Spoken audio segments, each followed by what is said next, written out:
Hello and welcome to Wisdom Trek. This is Guthrie Chamberlain, and I'm your guide to wisdom and creating a living legacy. Thank you for joining us for our 7-day-a-week 7 Minutes of Wisdom podcast. This is day 178 of our trek, and yesterday we explored Thanksgiving through the Bible as we focused on some key verses.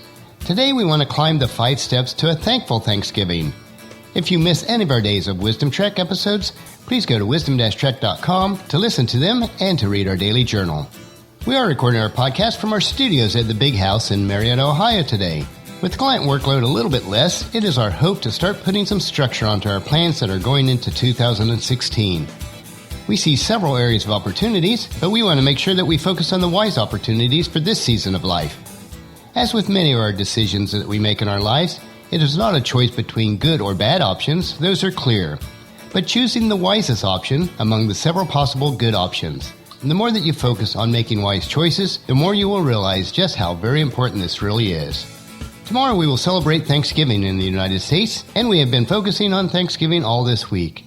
We have learned much through these nuggets of wisdom and thankfulness, so today we want to climb the 5 steps to have a thankful Thanksgiving.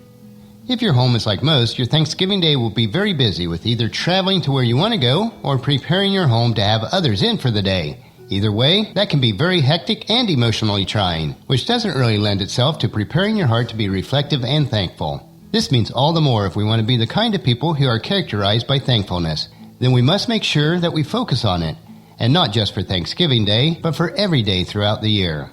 Here are some steps as well as some thoughts that are simple and practical to apply, something you can use right away in your quest to becoming more thankful. The first step is time. Set aside time regularly to be quiet and to reflect. We live in the fastest paced time ever. From the moment that we wake up to the moment that we collapse in bed, we have the opportunity to go full speed and we never slow down. But if we do schedule time every day in which we can be quiet and reflect, we will free our hearts and minds from the tyranny of the urgent and the rushed. Psalms 119:15 says this, "I will study your commandments and reflect on your ways." The second step we want to take today is thought. Give thought to the many blessings that you have. Living in a consumer culture that most of us do, we are fully aware of what we do not have and how we must absolutely have it. But how often do you reflect on what you already have? Take some time each day to think about 1 or 2 things that you may typically take for granted and take a moment to give thanks for those. Psalms 85:12. Yes, the Lord pours down his blessings. Our land will yield a bountiful harvest. The third step is the generosity step. Be generous toward those with less and not envious of those with more. We tend to look at others who may be wealthier than ourselves and think, "I sure wish I had what he does." That kind of thinking breeds envy and jealousy rather than contentment. What can we do to break this cycle? Well, one thing I would suggest is being generous to those who are less fortunate than yourself. For instance, go and work at a food bank. This should not be done just during the holiday, everyone works there then, but on a regular basis throughout the year. This will remind you of how good you really do have it. Psalm 112 verse 19, "They share freely and give generously to those in need. Their good deeds will be remembered forever. They will have influence and honor."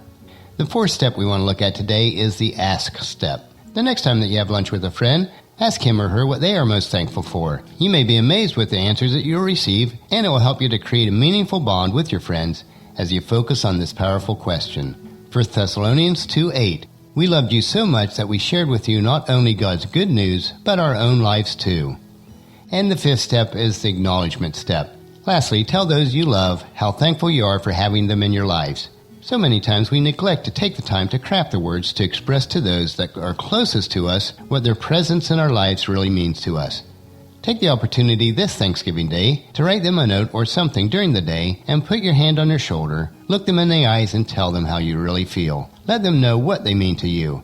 And in return, you'll be able to create a possibility of a deeper, richer, more fulfilling relationship with those that you love. Ephesians 5:20 says, "And give thanks for everything to God the Father in the name of our Lord Jesus Christ." Of course, we should do all that we can to make the most of the day that we call Thanksgiving, but wouldn't it be a shame if the only time that we reflected on our blessings was the one Thursday in November? And the answer is, of course it would be. So let's do our best to be aware of the many great gifts that we have each day of the year. As we do so, we will see our hearts soar and our minds will experience more and more peace as we regularly remember and remain aware of our good fortune. And I'd like to say, Happy Thanksgiving. And now that we've climbed the 5 steps to a thankful Thanksgiving, let us put them into practice each day. If you are thankful for the nuggets of wisdom that I share with you each day, please encourage your family and friends to join us and then come along with us tomorrow for another day of Wisdom Trek, Creating a Legacy. And we will look at the Psalm of Thanksgiving, which is Psalms 100. Now, to finish our podcast for today, remember to listen to your daily dose of wisdom each day at wisdom-trek.com or at iTunes, Google Play, or many of the other social media platforms. And if you would, please subscribe, rate, and review the podcast so that we'll gain greater exposure to others.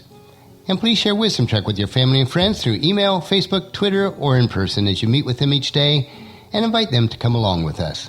If you'd like to be added to our weekly email update for Wisdom Trek, just text the word wisdom to 44222 on your phone, and you'll receive a message asking you for your email address. It's very quick and easy to do. Our journal for today's trek can be found at wisdom-trek.com. Thank you for allowing me to be your guide, your mentor, but most importantly, I do consider you my friend, as I serve you through this Wisdom Trek podcast and journal each day.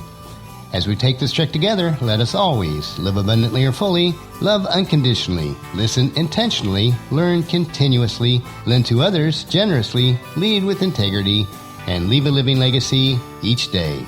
This is Guthrie Chamberlain, reminding you to keep moving forward, enjoy your journey, and then create a great day every day. See you tomorrow.